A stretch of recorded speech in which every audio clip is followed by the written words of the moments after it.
네, 성명서를 낭독하겠습니다. 제가 먼저 성명서를 낭독하고 나서 요시다 켄지 씨가 영어로 된 성명서를 낭독하겠습니다.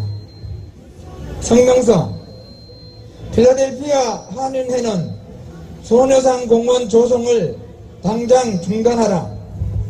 지난해 6월 국내 한 인터넷 신문에 따르면 미국 필라델피아 한인회 소녀상 공원 추진위원회가 필라델피아시 킴빌리지의 한 가로 공원에 일본군 위안부 피해자를 상징하는 평화의 소녀상 공원을 조성한다고 하였다.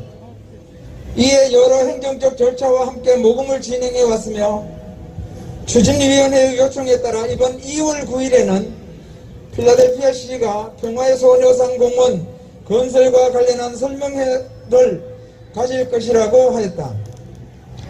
추진위원회가 설치하고자 하는 소녀상은 김운성, 김석영 부부가 제작한 것이라고 한다.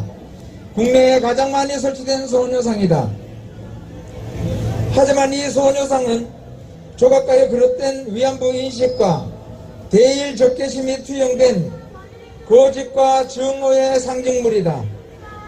조각가는 빈 의뢰에 새긴 약속이라는 자신의 작가 노트에서 일제강점기 조선의 꽃다운 나이의 소녀들과 젊은 여인들을 속이거나 강제로 전쟁터로 끌고 가 성노예로 삼았고 심지어 죽이기까지 하는 무참한 범죄를 서슴없이 저질렀던 참혹한 역사를 기억하게 하고 싶었다고 하였으나 이는 역사적 사실에 부합하지 않는 작가의 왜곡된 인식과 증오심의 표출에 지나지 않는다.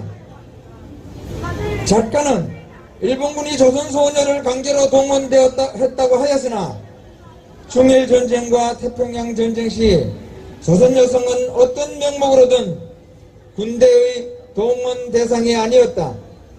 일본군은 일제의 국가 공무원으로 그들의 행위는 공무이기 때문에 위안부를 동원하려면 반드시 법령을 따라야 하나 위안부를 동원하는 법령은 없었다. 설령 동원할 일이 있었다 하더라도 공무는 소집명령서와 같은 문서를 교부하여 장소와 시간을 고지할 일이지 골고리 쫓아다니며 끌고 갈 수는 없다.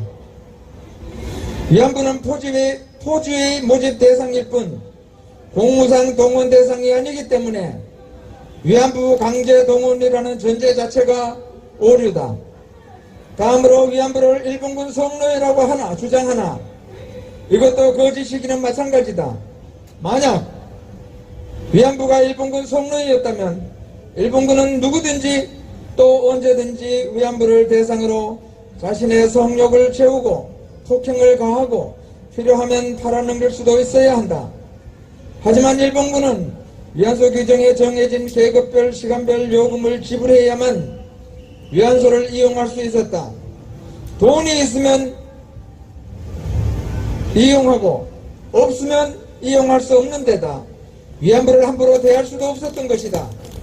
소정의 비용을 받고 성적 서비스를 제공하는 직업 여성을 군인이 어떻게 노예처럼 부릴 수 있다는 말인가? 전쟁범죄 피해자라는 주장은 더욱 어처구니가 없다. 1998년 게이 맥두걸 유엔 인권위 보고서에 따르면 국제분쟁이나 무력충돌 지역에서 적대국의 여인을 납치, 강간, 살해하는 등의 행위가 바로 전쟁범죄이다. 하지만 조선과 일본은 상호 무력충돌 국가가 아닌데다 당시 조선 여인은 일본 국민이었다. 더구나 위안소는 점령지 여인에 대한 강간과 같은 전쟁범죄 방지를 위해 설치 운영된 합법적 매춘 공간이었다. 전쟁범죄 방지를 위해 합법적으로 설치된 위안소에서 포주와 고용계약을 맺고 일한 여성이 어떻게 전쟁범죄 피해자인가? 마지막으로 작가는 일본군의 꼬임에 넘어가거나 강제로 전쟁터에 끌려간 10대 초중반의 어린 여성을 작품으로 표현하기 위해 11살짜리 자신의 딸을 모델로 13세 또는 15세 소녀의 모습으로 소녀상을 제작했다고 하였다.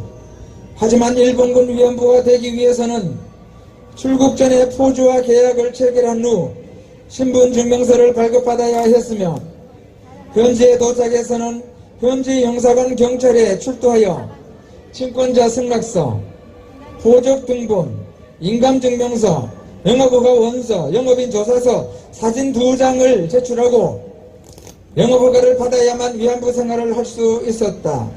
물론 호적 등본은 친권자 확인 외에도 나이를 확인할 수 있어 이를 속이는 것은 불가능했다. 문제는 당시 일본군 위안부는 17세 이상이어야만 가능했기 때문에 13세에서 15세 소년은 애초에 일본군 위안소에서 일을 할 수 없었다. 이상에서 언급한 바와 같이 국내외에 설치된 수많은 위안부 소녀상은 모두 위안부에 대한 왜곡 날조된 정보를 바탕으로 제작 설치되었다. 게다가 이들 위안부상은 겉으로는 평화라는 이름을 내세우고 있으나 실상은 국내외에서 끊임없는 갈등과 반목을 야기하며 한일 관계를 파탄 지경으로 내몰고 있는 고집과 증오의 상징물이다. 소녀상이 하나씩 세워지는 순간 한일 관계는 한 걸음씩 더 벼랑 끝으로 밀려나는 것이다. 일본군 위안부 문제의 본질은 가난이다. 나라가 가난하고 부모가 가난해서 목구멍에 풀칠할 키를 찾다가 악의 구렁텅이에 빠진 경우가 대부분이다.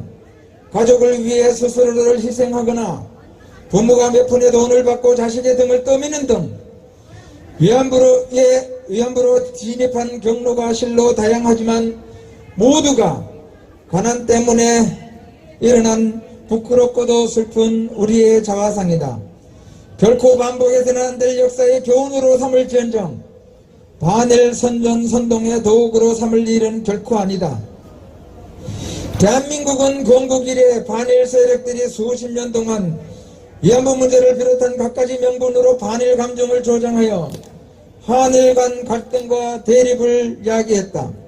이로 인하여 우리가 또하는 유무형의 금전적 손실이 수백조 원은 될 것이다. 현재도 징용 노동자와 위안부 문제로 한일 관계가 유사일의 최악의 상황으로 치닫고 있다. 상황이 이러한데 미국에서 또 소녀상을 세운다는 것은 불난집에 기름을 붓는 격이다. 당신들은 이로 인해 초래될 엄청난 결과에 대해 어떻게 책임을 질 것인가? 필라델피아 한인회는 지금이라도 소녀상 공원 조성이 모국 대한민국에 돌이킬 수 없는 파국을 초래할 수 있다는 점을 인지하고 소녀상 공원 조성을 당장 중단하기 바란다.